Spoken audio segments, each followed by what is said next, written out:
Greetings, fellow humans, and welcome to a new episode of Emily Making Stuff. I recently purchased a tarot deck for my friend Laurentius, and I thought I would also make them a little drawstring cloth bag to house said deck. So here we go.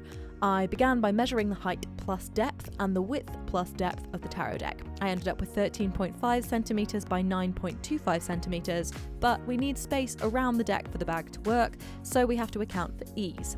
I added 4 to 5 centimeters of ease to each dimension, leaving me with a bag compartment measuring 18 centimeters by 13 centimeters. But it's a drawstring bag, meaning we need a channel for whatever cord or ribbon we'll be using. So I allowed 2.5 centimeters for that, and we want some ruffly bits around the top to look nice, so I allowed 3 centimeters for that. I know I wrote 3.5, I changed my mind just after I filmed this bit.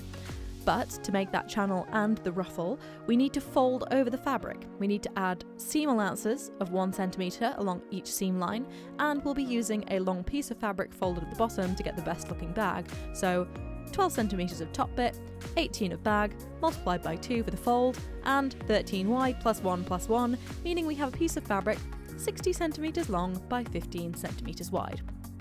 I also decided I wanted to make a pouch for my own tarot deck, so I did a new set of calculations to account for its larger size.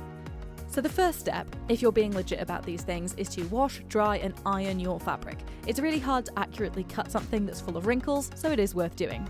Next, we need to cut out the material for the bag. I'm using a rotary cutter and a cutting mat because I have them, but you can do it with scissors by measuring and drawing out the size and shape you need on the fabric with chalk. This is where the adage, measure twice, cut once, is really worth keeping in mind. My mum has preached that to me many times, and seeing as in a recent project I measured once, cut what I thought was right, and then spent an hour fixing that mistake I made, take my mum's advice, double check it, it doesn't hurt. Now once I cut out my material, I took it over to the iron to create what would become the channel and ruffle situation. You want to take your tape measure or ruler and fold over 6 centimeters of your fabric, if you're using the same measurements I did, ironing it along the fold to create a clean, crisp edge, and do this on both ends of the fabric. I thought I would show you on another fabric as well to make it a little bit easier to see, but you want to take the right side of your fabric, so the brighter, more vivid side that's intended to be seen, and fold 6 centimeters of it onto the wrong side of your fabric, the one that's going to be on the inside of the bag. Next, I needed to do the 2 seam lines that would make the channel for our cord. So, because I wanted those at specific intervals, I measured 3 centimeters from my sewing machine's needle and placed a red mark so that I could use that as my guide while doing my first line of stitching. I then measured another 2.5 centimeters from that first red mark and placed another marker to follow for my second line of stitching that would finish the channel. I used these 2 marks as a guide, doing 2 lines of stitching, and then did the same on the other fold on the other end of the fabric. I secured those seams by untangling the threads and doing some simple overhand knots, but don't pull too hard or you will warp your seams.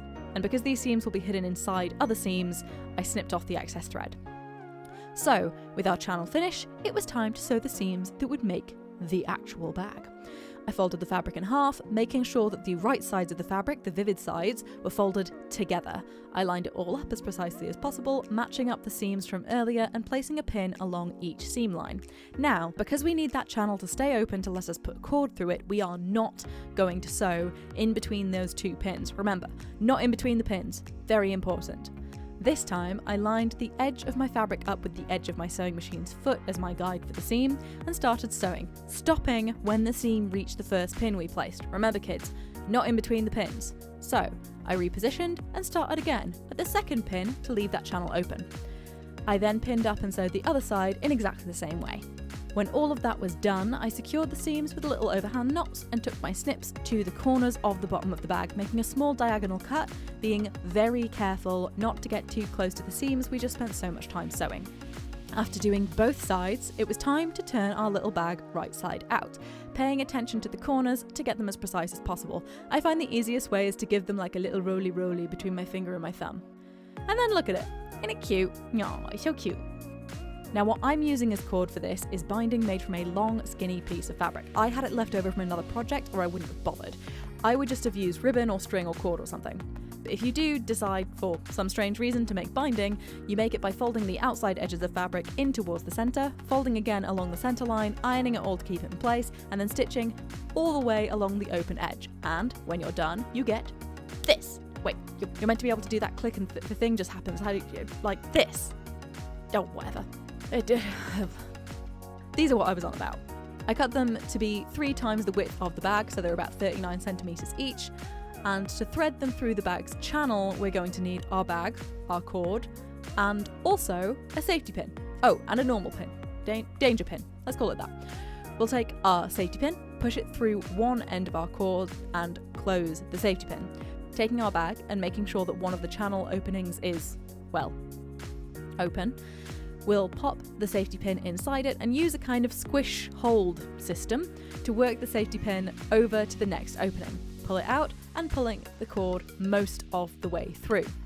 Now this is important. We want to go back to the end of the cord that is still hanging out of that first opening and take our danger pin and pin the cord's end to the rest of the bag.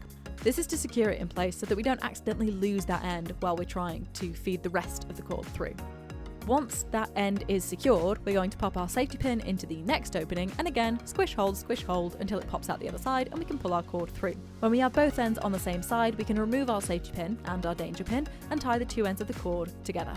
And again, we repeat this on the other side, making sure that where our second cord enters and exits is on the opposite side from our first cord. And there we go, we have a homemade drawstring fabric bag. The 2 knots make it easy to find the strings and they pull pretty smoothly into place to close the bag. Now all I need to do is pop the tarot deck into it and gift this to my friend. Oh, and maybe make a couple of extra bags for myself along the way. So today is a no makeup kind of time because I am slightly under the weather, but I hope you enjoyed watching me make tiny pouches for tarot decks. And if you liked this, then like it. If you would like to see other things I do, then please subscribe, it helps me out a lot. I'm probably going to be doing more, Emily Makes Stuff videos over the next little while because one of the ways I'm dealing with lockdown is to do a lot of creative projects because it keeps me pleasantly distracted. Look after yourselves, and I will see you guys next time.